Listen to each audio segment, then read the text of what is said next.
rather than late. But I'll tell you that the reason that early vote helps is you start to get real data with early vote. Polls can be wrong. Polls have been wrong. But with early vote, we start to really know how the race is going. We start to be able to look at registrations and absentee vote requests and early vote numbers, and then we know, wow, we got some momentum. In fact, we're seeing great momentum in early vote all around this country. That's good. So that's the first thing early voting does. It gives us the ability to just make sure how the race is going so we don't have to rely on polls. And the second thing that's really important is this. The more vote early, then we can take all of our organizers and spend time at the end. Instead of on everybody, spend time on the few that haven't voted. So big early vote is a way to win elections, and I would encourage you, if you can, to go vote early. And I know Reverend Higginbottom kind of gave you the description about how to do it. Let me again just tell you how excited I am to be here with you. You heard from my great friend, Senator Bill Nelson, right? He is a great guy. I got elected to the Senate in 2013 and had known Bill by reputation but didn't know him personally. And now I've got a chance to work with him. We're on the Armed Services Committee together. I have a boy who is a Marine Infantry commander who's deployed overseas. And Bill and his wife Grace and Ann and I have gotten to be very, very close. He's somebody who is a super member of the Senate, helping not only Florida, but helping the entire United States. Other folks are really important who are here. Your Congresswoman Lois Frankel, so glad to be with Lois, absolutely. I've got a particular affection for Lois because prior to being a congresista, ella fue un alcalde. She was a mayor. And I used to be a mayor, and once a mayor, always a mayor. And so, Lois, thank you for your service. And then we also have your current mayor, Geraldine Wheel. Where are you, Madam Mayor? Right here. Thank you so much. Bobby Powell, your state rep. Where is Rep Powell? Good round of applause. That's great. And then U.S. Rep Ted Deutsch. Where's Ted? I didn't have a chance to say hi. Okay, he was here and he was speaking, but he was probably going to 5 other events. But anyway, this is really, really good to come and have a chance to be together. I want to talk about 3 things. I want to talk about the debates and how well Hillary did and how she showed the whole nation she should be president. Then I want to talk about the stakes in this race and some contrasts on key issues between Hillary and between Donald Trump. And then the last thing I want to talk about is how are we going to win? We got to make sure that we win, and I'll finish there. The debates. Hillary went 3 for 3, right? I mean, no doubt about it. No doubt about it. Hillary showed her preparation, intelligence, skill, knowledge of the themes, knowledge of the ideas. That didn't surprise us. She's as well prepared as anybody who's ever been nominated. President Obama said that at the convention back in July. But the thing that I liked the most was her poise, her grace, her courage, her backbone, her stamina. I mean, that was what was so powerful. And you know, the stamina thing, at the end of the first debate, hour and a half, your last 5 minutes or so, Lester Holt challenged Donald Trump for something he had said. You know, Mr. Trump, you said she doesn't look presidential. What did you mean by that? Were you talking about her gender? Were you talking about her looks? What did you mean? And he said, no, I was talking about her stamina. Now, this is a great debate moment. So they're on split screen, and he has said, I'm questioning her stamina. And Hillary looks right at the camera and says, you go to 120 countries, you testify before Congress for 11 hours, then you can talk to me about stamina. And the funny thing was, on that split screen, as she was saying it, she was like getting taller and taller, and Donald was like leaning over more and more. And in fact, in all 3 of the debates, Donald looked like he had kind of, prepped for a 20-minute debate, and then, wait, I got another hour and 10 minutes? He kind of was really running out of gas in very obvious ways. That stamina was great. Hillary gave a wonderful answer. The last answer in the debate, Chris Wallace said, okay, you got a minute, just make your case. And then, you don't know the questions that you're going to get asked. You got a minute, make your case. And Hillary Clinton went right back to where she started. I have been working to empower families and children for more than 40 years. And if you have me as your president, that value is going to be what I'm going to carry into office. We know we haven't had a woman president, but we've also never had a president who has made their entire career focused on the empowerment of families and kids, knowing that if families and kids do well, the entire society is going to do well.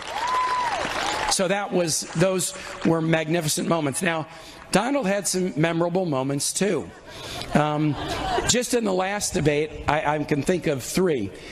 He said, "No one respects women more than me," but within about 2 minutes, he just looked at her and said, "That nasty woman." And he really told you in that what he thinks about women, as he has with all of these horrible things he's said, including things he has said that he does to women. Horrible, horrible, especially in 2016, especially when his opponent is running to make history as the first woman president of the United States. It's time to break down some barriers, not put more barriers up to get in the way of women being successful. Donald also said that he was not sure he would accept the results of a Democratic election. Nobody's ever said this on a presidential debate stage before. I was a missionary in Honduras in 1980 and 81, and it was a military dictatorship. And so people there prayed for the day when they would get to choose their leaders in an election, and that the election result would be respected, and that then there could be a peaceful transfer of power. They prayed for that day. We take it for granted here. We think that's the way it is because we're used to it here, but in so many parts of the world, that's not the way it is. We have such a blessing in this system that we have, and for Donald Trump to stand on a stage or give a speech out to a crowd and say, "No, these are going to be rigged elections, we can't trust it, I'm not going to accept the outcome," it's just outrageous. How can you talk down our democracy so much and think you should be the guy that should lead this democracy? Come on, come on. And the way I thought about it was this. Here's what he was doing. He started the campaign insulting, in his first speech, Mexican Americans are rapists and criminals. And then he's insulted, okay, Mexican Americans, other immigrants, Muslim families, Latinos, women, LGBT folks, a disabled reporter, a Gold Star family from Virginia who lost their son trying to save other people's lives, the Khan family. He dissed them. He dissed John McCain, who was a POW in Vietnam for 4 years, and said, "You're not a hero because you were captured." And so what happened in that debate was this. Donald Trump had insulted every group in the United States. There was nobody left to insult. So now he's going to insult the central pillar of American democracy. We cannot let him get away with that. We can't. We can't. It's shameful. And then, to make matters worse, put these things together, the issue came up about the Russian government trying to influence our election with cyber attacks. And the FBI has confirmed it. The Director of National Intelligence has confirmed it. Candidates get intelligence briefings, all four of us on both tickets. It has been in the news, so I'm not revealing anything I shouldn't. That's been part of the briefing. Donald Trump heard it. But when the issue came up on the stage about Russian efforts to influence elections, he said, "We have no evidence that it was Russia. We have no evidence." Now, earlier in the first debate, he said, well, that could be a 400-pound kid sitting in somebody's basement, right? But this time he says, we have no evidence, even though he's received the briefings, even though he's heard from our top generals and intelligence officials. He says, we have no evidence. So get this, a guy who won't defend the American democracy refuses to condemn a foreign leader trying to tinker with the American democracy. I mean, if you want just one more reason to make sure you turn out and vote between now and November 8th, we got to send a message to Russia or any other government. Don't think you can come in here and tinker around with an American election. We're going to do ours just fine. We don't need your help. We don't need your interference. We know how to do this here. In the weeks since the debate, Donald has kept it up, kept making outrageous claims. He's had a weird thing back and forth on Cuba. News has come out that he did deals in Cuba in violation of the embargo with Cuba when Fidel Castro was in control. But now he says what the president is doing to normalize relations with Cuba, he's not in favor of it. Hey, you can't have it both ways, Donald. You can't have it both ways. And right now, the American military is participating in a major military action with the Iraqi military to take the city of Mosul back from ISIS. It is underway right now. I've been to Iraq a number of times to talk to our leaders there about this operation, which was planned carefully. They had to get closer and closer, take territory, get closer and closer to the city of ISIS. Donald Trump said, well, they're just doing the invasion of ISIS to help Hillary Clinton get elected president. How dense do you have to be to say something like that? This has been an operation that's been planned for years. They needed to wait till the fall because the weather was better, and they needed to wait till they could take over the cities close to Mosul, so they had a launching pad. And so he is saying that. He's also saying the American military is a disaster. He's attacking the generals, saying that he knows more than the generals. I'll tell you something. As the father of a Marine who wants to know that the commander-in-chief understands things, when I hear Donald Trump call the military a disaster, say the generals don't know anything, when I hear the guy say John McCain isn't a hero and go after a Gold Star family, when I hear him stand on a stage and brag that he's not paying taxes and that makes him smart, you can't stiff our military by not paying taxes, then tell me you're going to be a great commander-in-chief. You can't stiff our veterans by not paying taxes and then say, I'm going to be a great president for the vets. You can't stiff our teachers. You can't stiff students who need Pell Grants by not paying taxes and then jump up in the front of the parade and say, now I'm going to lead everybody. It doesn't work that way. It just doesn't work that way.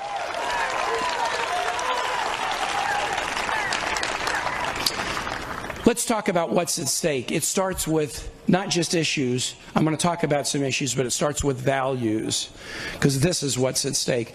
Reverend Higginbottom did a good job of painting a couple of the choices. It's between, can we be together, stronger together, or are we going to embrace a politics of division? That's big picture. But it's about the values of persons. Sometimes those of us in politics, we make a little mistake. I make this mistake, Lois, sometime. I'll talk about 5 or 6 issues, and issues are important. But this isn't a laundry list. What are our motivations? Voters sometimes want to know, why are you doing this? Why are you doing this? Let me tell you about Hillary. Hillary went to a Methodist youth group in the suburbs of Chicago in 1940. When she was in her teens, 40 years ago. She had a guy named Donald Jones, who is her pastor. And Don Jones has influenced a lot of people. I've never met him. I want to meet him because I meet people around the country who say he was my youth minister. Don Jones took Hillary to see Reverend Martin Luther King in Chicago. Don Jones exposed her to the challenges faced by migrant families and others. That was different than what she knew. But she absorbed that lesson and broadened her horizons and decided, I'm going to battle for families and kids. She did it as a civil rights lawyer in the South. She did it as First Lady of Arkansas, First Lady of the United States, U.S. Senator, Secretary of State. My favorite Hillary story that tells you who she is and why she's doing this was when she was First Lady. And I could tell you different stories. This is my favorite one.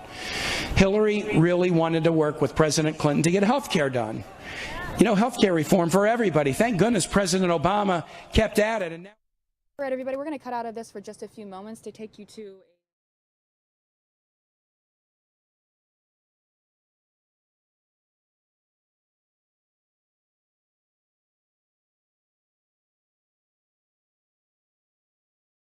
and Americans rejected it and decided to embrace a Stronger Together campaign. Tell you another reason. We can't take anything for granted, because wouldn't you like to have a Congress that would be willing to work with the President Clinton? Lois, I mean, wouldn't you like that? The better Hillary does, the more House members will elect, the more senators will elect. You got a great guy in Patrick Murphy from right here. He is running against Marco Rubio. Marco Rubio said Donald Trump is a con man and Donald Trump is dangerous. Therefore, I support Donald. Well, wait a minute. How can that work? This is his quote. Donald Trump is dangerous. Quote 1. 2. Donald Trump is a con man. Quote 2. Quote 3. And I'm going to support. Whoa. He must have had a different math teacher than I had. I don't think you can add those first two variables and come up with that conclusion that I'm going to support Donald if he won't stand up against Donald Trump. And there are plenty of Republicans who are standing up against Donald Trump and calling him out. But Marco Rubio won't. And Patrick Murphy will be a great U.S. Senator. And that will produce a Congress that will be more likely to get the things done that we want done. We can't take anything for granted. And I'm going to give you my last, we can't take anything for granted. And this is the one that really energizes me the most, more than any of them. We can't take anything for granted because Hillary's trying to do something that has never been done. If it had been easy for there to be a woman president, there would have been a woman president. This is hard. This is hard. We live in a nation where 19% of our Congress is women, and that's the most it's ever been, and that ranks us 75th in the world, below the global average. 19%. We have made it uniquely difficult to elect women to federal office for some reasons I understand and some reasons I don't. Let me give you a comparison. U.S. 19%. In Iraq, in their national legislative body, 26% women. In Afghanistan, their national legislature, 28% women, and we're at 19. Number one is Rwanda. They're about 65% women. You ought to pull the list up someday and look at it because it's fascinating. It's not like there's a good continent and a bad continent. It's not like there's a good culture in terms of a dominant religion and bad. No, it's variable all over the world. It's a fascinating list. But what it will tell you, if you're honest, is America's good at a lot of things. We're good at a lot of things. We're great at a lot of things, and we ought to be proud about those. But part of being a great nation is being able to look in the mirror and say, we're not good at this, and we want to be better at this. We are not good at electing women to higher office, and Hillary's trying to do something that's never been done. Have any of you ever tried to do something that hadn't been done? Or do something for the first time? You know, in your political career, in your family, in your neighborhood, in your workplace, among friends, tried to do something different or do something for the first time that had never been done? Have any of you ever been the kind of person that you had a dream and you wanted to go after it and you had people tell you the time isn't right for you, or you're not the right person, or you got to wait your turn, or I just don't think this is going to work out? You had a dream and you wanted to go after it. Somebody poured some cold water on it. Sometimes the person pouring the cold water is an enemy that doesn't want you to get what you want. Sometimes it's a friend who's saying, I don't want you to get your hopes up. I don't want you to be disappointed. Sometimes it's not even external at all. We all have doubt in us. We all carry doubt within us. And sometimes when you're going after something that's a big dream, your doubts can start to work on you. I'm going to tell you something about Hillary Clinton. She's heard that her entire life. She's had a headwind of people telling her, you can't do this. This is a man's profession. Why don't you smile more? You're not likable enough. She doesn't look presidential, does she? She has heard that her entire life. But she has not let it turn her around. She's not let it stand in her way. And she's not going to let anybody stand in your way. All right, last thing. This is my request. On this, you can't take anything for granted. I'm gonna give you a thought to put in your brain that you should keep in your brain for 15 days so that we can do the work we need to do to win. And this is a thought that I use. Now I'm going to tell you something personal about me. 2 facts, one good, one bad. One good. I'm 8-0 in elections, and I'm going to be 9-0 on November 8th. I don't lose. I don't lose. You can beat me at Scrabble. You can beat me at Trivial Pursuit. You're not going to beat me at an election. So that's the good piece. And Hillary even says, well, I asked you because you're really good at election, but you also never lost an election. I mean, but the bad thing is, okay, I always win, but I barely win. I mean, I barely win. My races, I won my first race by 97 votes. I barely win. Now, I barely win because Virginia's hadn't been an easy state. It's not the bluest state in the bunch. It's a little bluer now, but I've had to run races in tough real estate. And when you run a race in tough real estate, or you run a race for the first time, or you're trying to do something that people tell you you can't do, put this thought in your brain. I'm the underdog until they call me the winner. I'm the underdog until they call me the winner. And if you have that thought, then we'll have the discipline to do what we need to do. And I tell you, I really like that thought, not just because of campaigns. I like it because of what it says about life. What it says about life. I used to be chairman of the Democratic National Committee, and I would travel all around the United States, and I would go to meetings of Democrats from the Northwest to the Southeast. I'd be with the super progressives. I'd be with the blue dog moderates. I'd be with everybody. And we're a ragtag, quirky family. Will Rogers said in the 1920s, I don't believe in organized politics. That's why I'm a Democrat. Wow, 90 years later, I got to say, that still, that still rings true a little bit. And I used to go to those meetings, and I would ask myself, what is it that unifies us? We're very different in different regions, and what is it that unifies us? And I'll tell you what occurred to me one day after I'd been DNC chair for about a year. We're underdog people. We're underdog people.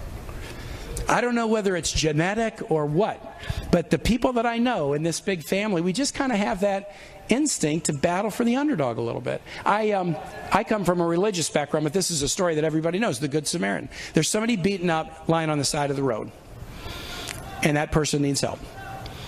And in the story, a whole lot of people just walk on by. They need help. People walk on by. Religious leaders walk on by. Government leaders walk on by. The high and the mighty walk on by. People should have known better. Walk on by. Somebody probably walked on by and said, "You're a loser." Somebody probably said that. But then there was the Samaritan. And in the story, the Samaritan is like a despised minority religion, not the favored person.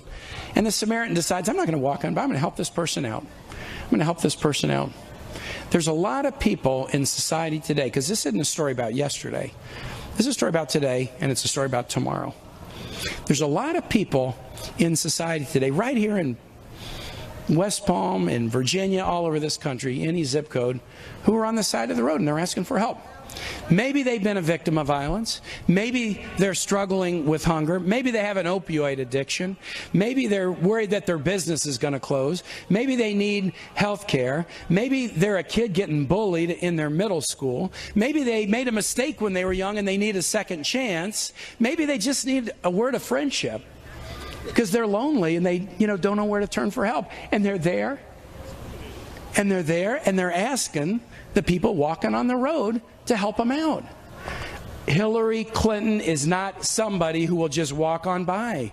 When we don't even know all the answers, and sometimes we don't even know all the words, we can still roll up our sleeves and go over and help. And that's who Hillary Clinton is. I got a feeling that's who you are. I think that's who we Democrats are. That's who I am. We don't just walk on by. We're going to go over and help.